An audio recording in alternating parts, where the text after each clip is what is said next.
Our next speaker is Scott Cunningham from Baylor. He's going to talk about technology and black markets. Take it away.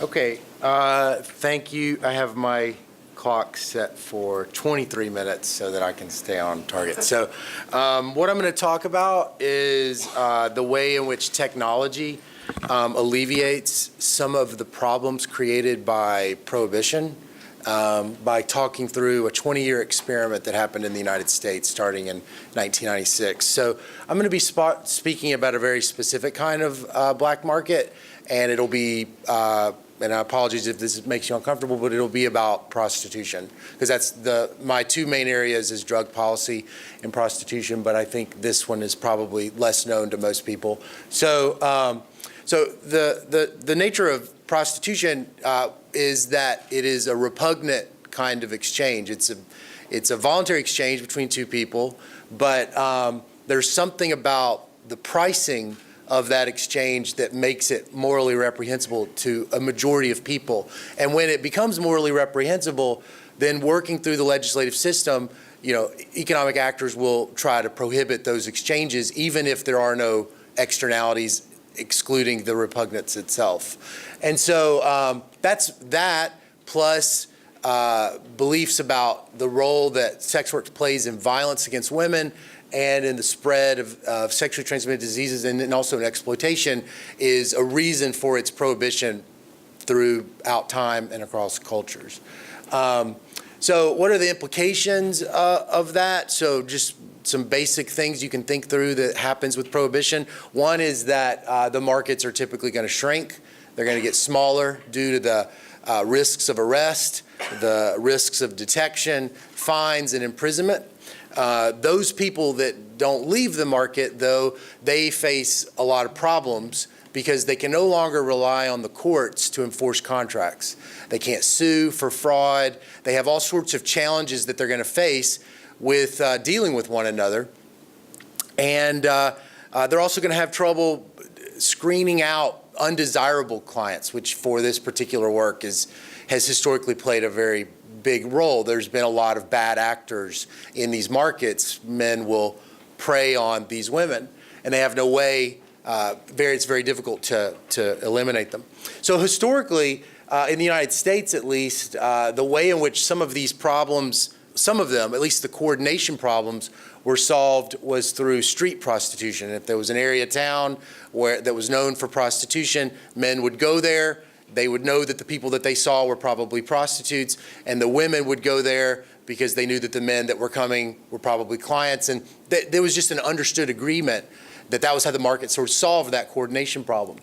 But something happened in '96 that changed this market a lot in the United States. And it was called the Communications Decency Act. And it turned out to be the most consequential legislation for underground sex markets in history, according to me anyway. So the bill it was benign on the surface. It was basically just deregulating the broadcasting market in order to create competitive markets in telecom. But it had these particular features that ended up radically changing the underground sex market. So basically, there was an attempt in that law to add anti-indecency and anti-obscenity provisions. And so anybody that had a website where a third party would post something basically aimed towards youth that was obscene by community standards, the website would be held liable for it.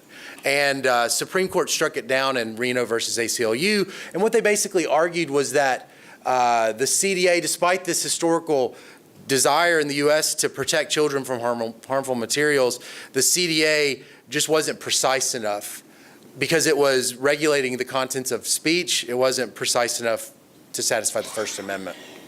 So what ended up happening was they struck it, and all that they had left over was this separate part of the section, which was kind of supposed to be conditional on that anti-obscenity law being there. And that second part basically said, given that there is this anti-obscenity, given that, then the New York Times will never be held accountable for somebody leaving a comment that's inappropriate in one of their articles.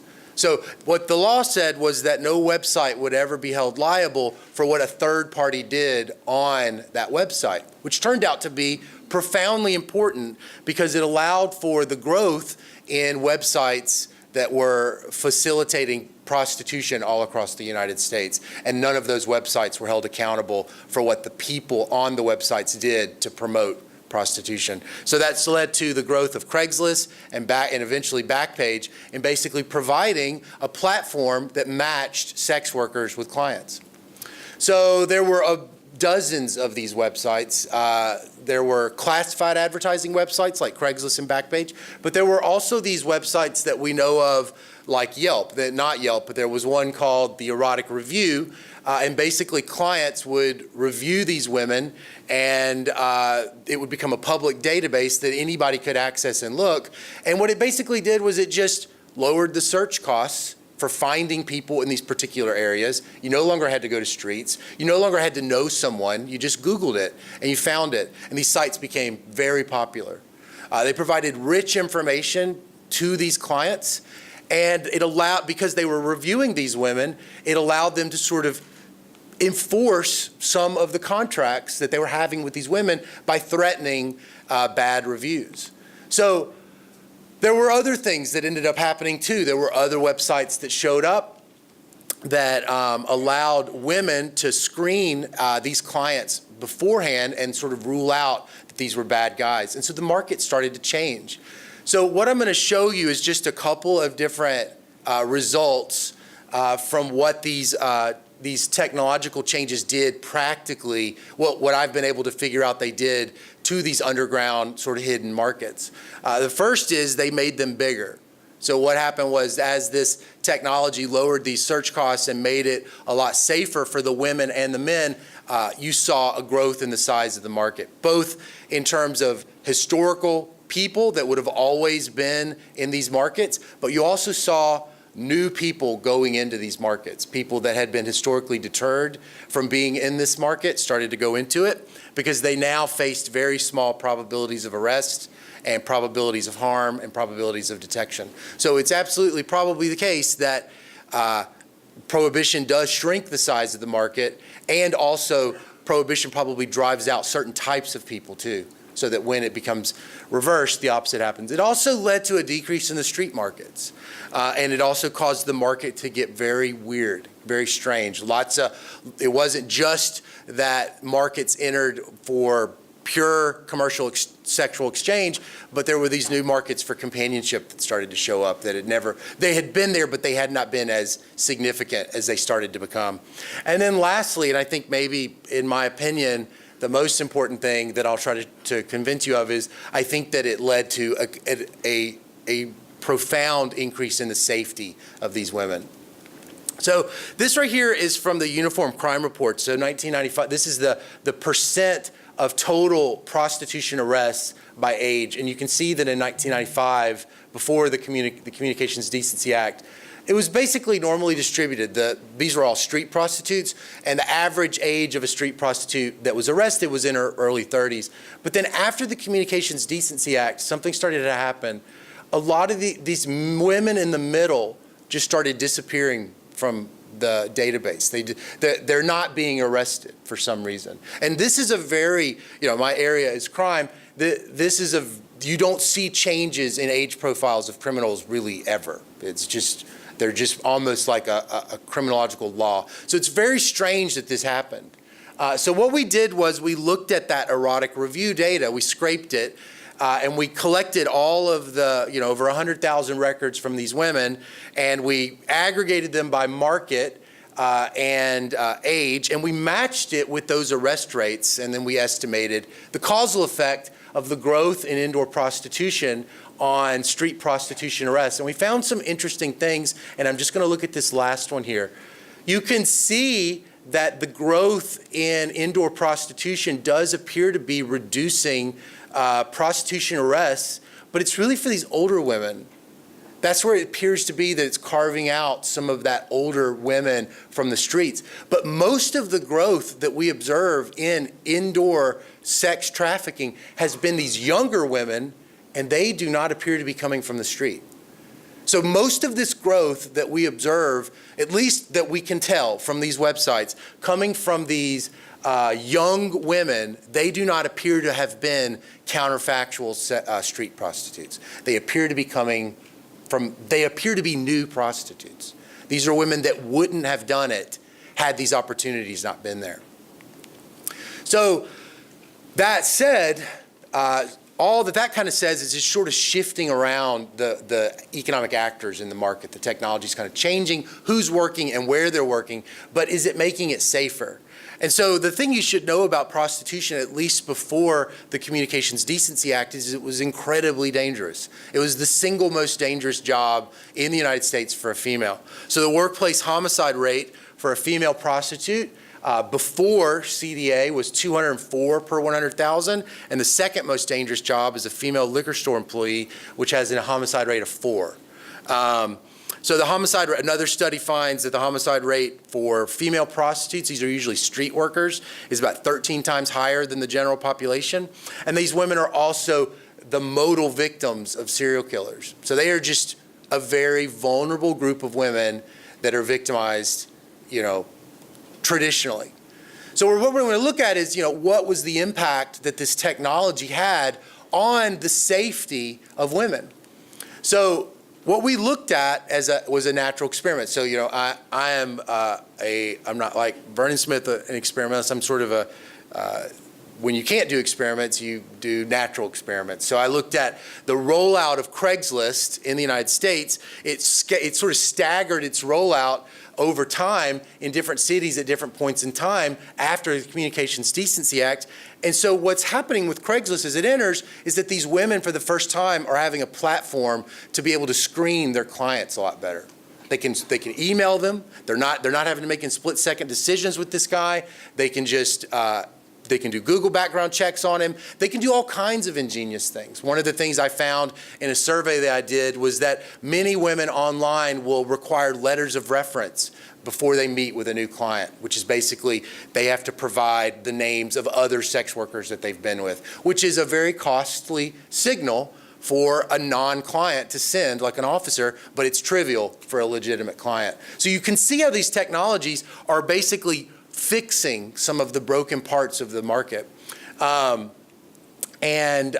history of this is that Craigslist was routinely harassed by state attorney generals and law enforcement. They eventually closed their erotic services section. So this Craigslist that I'm talking about is what's called erotic services. It was a separate section of the website that was basically captured by sex workers for all their advertising.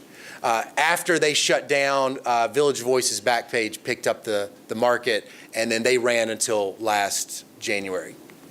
So screening is a very important part of this technologically information-rich sex markets. They can use email instead of split-second decisions. They can call the John at work. They can do background checks. They can do references. They'll create white lists. They'll create black lists. They're just learning.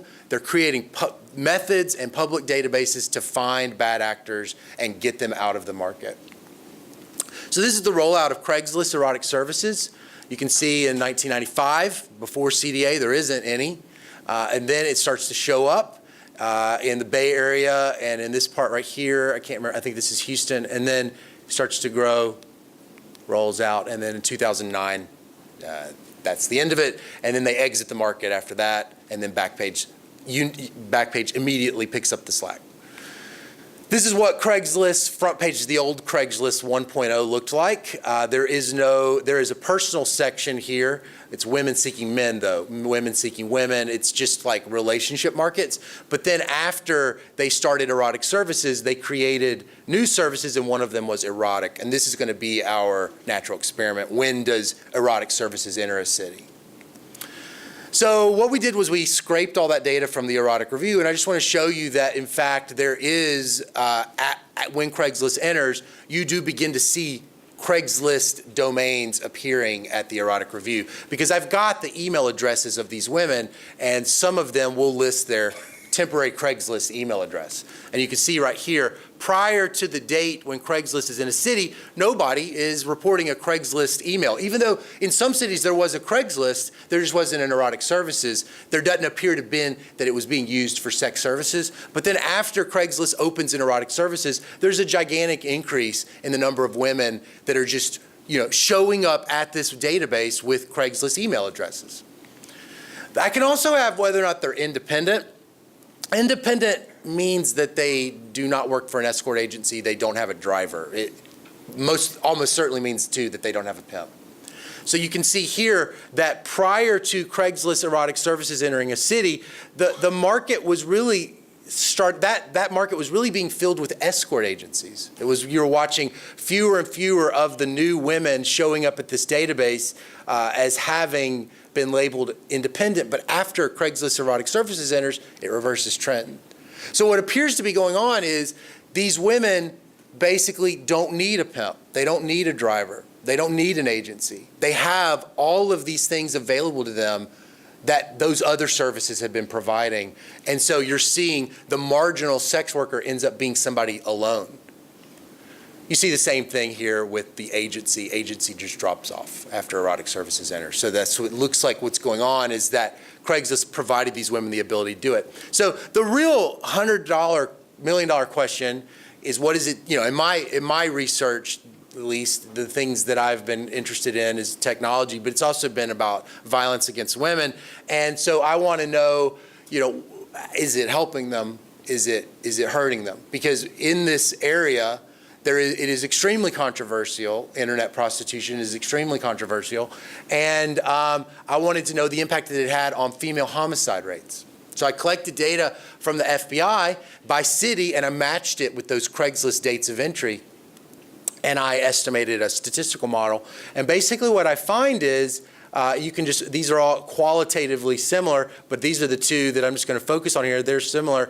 Basically what I'm finding is there is a reduction in female homicide rates that happen after Craigslist erotic services opens in the city of about 14 to 17%. And you can see what it looks like prior to Craigslist entering the city. Those cities that get it have, relatively speaking, pretty similar female homicide rates, but then afterwards, it begins to fall precipitously. So I don't have a lot of time, so I'm gonna skip over this, but I have some more results here. But basically what we appear to be finding is, most of what we think we're finding is Craigslist appears to be bringing these women off the streets. We can tell because the women that are entering the market are less attractive when Craigslist enters. They are less professional. The words street appear less often in the reviews. We did this textual analysis, and they have lower prices. So it appears to be selecting on these. It appears to be selecting on, I hate to say it this way, but the lower end of the distribution of these women who were the women that were at higher risk. So to conclude, in March of 2018, the White House signed a very popular bill. This is probably like the most successful, it was like it passed the Senate with like 98-1. The most successful popular bill that's come before the president. It was called FOSTA, the Fight Online Sex Trafficking Act. And what it did was it fixed that part of the CDA Section 230 that did not prevent states from pursuing courses of action against these websites. And what ended up happening was all the websites shut down. Backpage executives were arrested independently of FOSTA, but happened at the exact same time. They were arrested, and now all of these websites are gone. So I think it's not really clear what the future is going to behold. It all really does come down to, to what degree do we believe that markets can continue to resolve these problems. But what this experiment kind of shows is that these legal institutions, like Section 230, when they are there, technology does allow some of these problems associated with prohibition to get relaxed. They probably don't completely go away, but these were probably the biggest gains in the safety of these women and the history of sex work across culture and across the United States in general. So that's it. Thank you.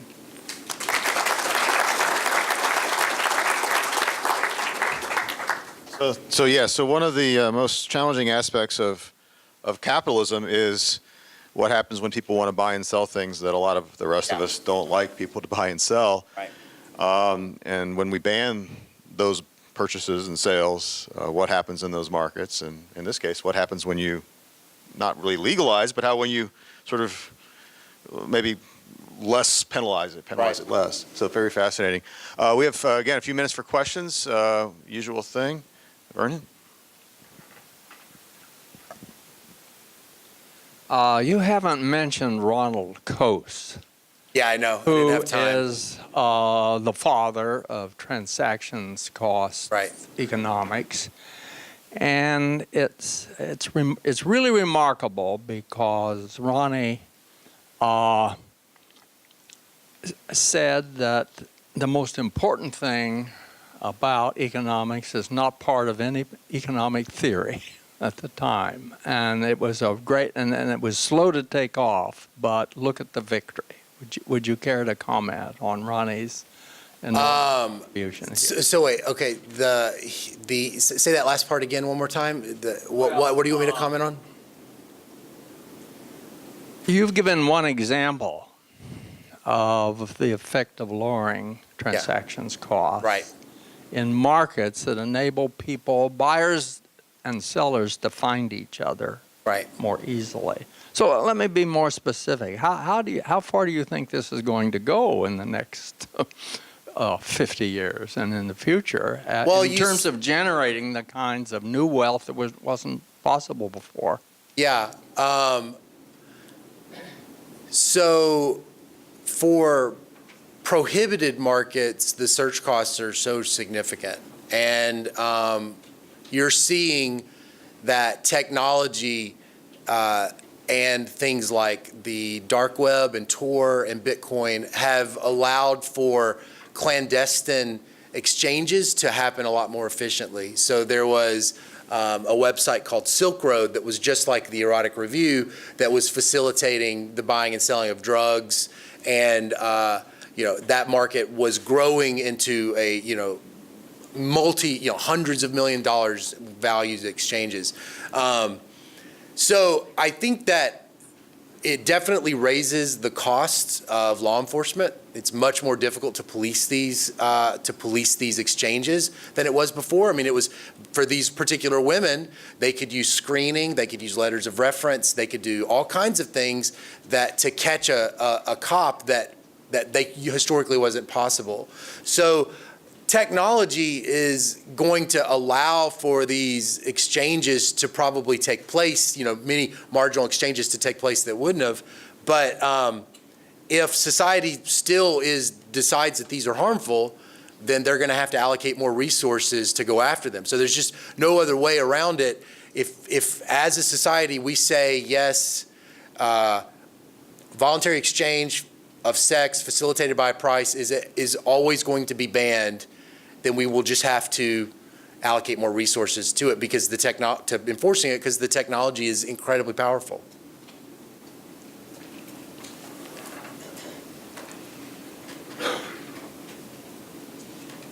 Hi. Did you find any impact on the age of the prostitutes under these various different scenarios? It being that one of our main concerns in banning this is sex trafficking of minors. Yeah. So with I in that earlier slide showed that the growth in indoor prostitution didn't appear to be coming from the young growth, did not appear to be coming from the street. So the question is, were those young street sex workers the trafficked women, right? So in that sense, all I can say is it looks like they're still getting arrested at the same rate. That's all I can say. So there's all this growth in young prostitution that's coming from the internet, it doesn't appear to be pulling out the young women from that arresting case.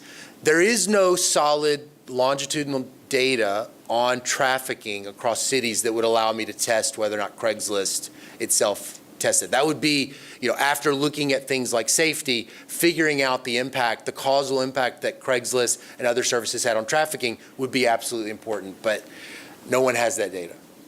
Not in a systematic way. How about one question more? The guy in the red.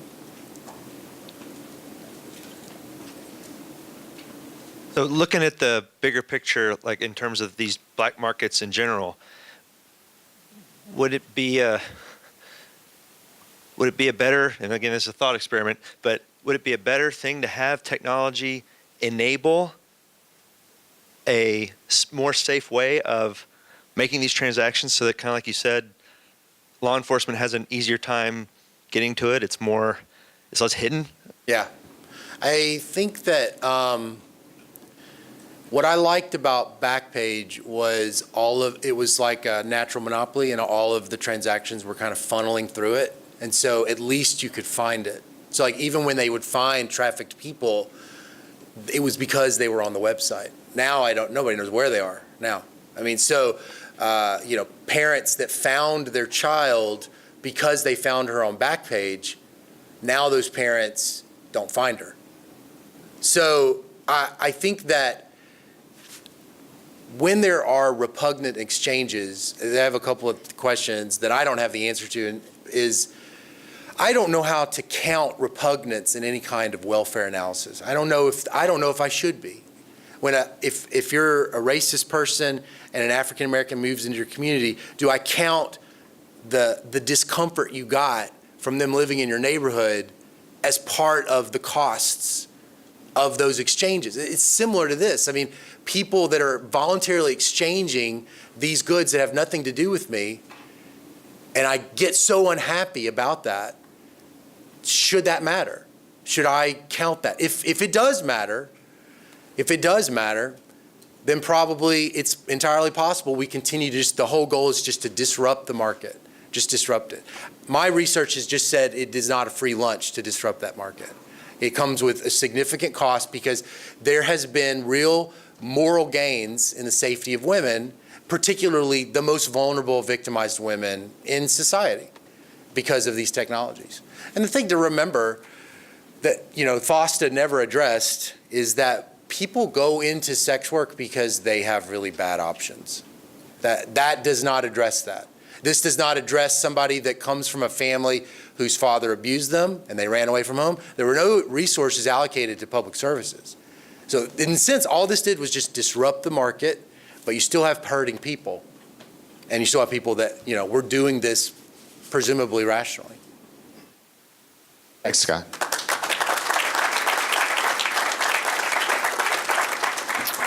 On that last question, one of Scott's co-authors and my daughter's PhD program professors, Greg D'Angelo, is working with the Justice Department to identify young, underage, trafficked sex workers. And he's been quite successful about identifying these people and working with the Justice Department to try to get them basically help. Unfortunately, the FOSTA Act has made his work a lot harder because it's much harder to identify those people. So, we have this sort of horrible trade-off. It expands the market. Online advertising expanded the market, but it also made it safer. Getting rid of the online market has made it probably more dangerous, and has also made it harder to help some people that we'd really like to help. It's a real conundrum, I think is the word. All right.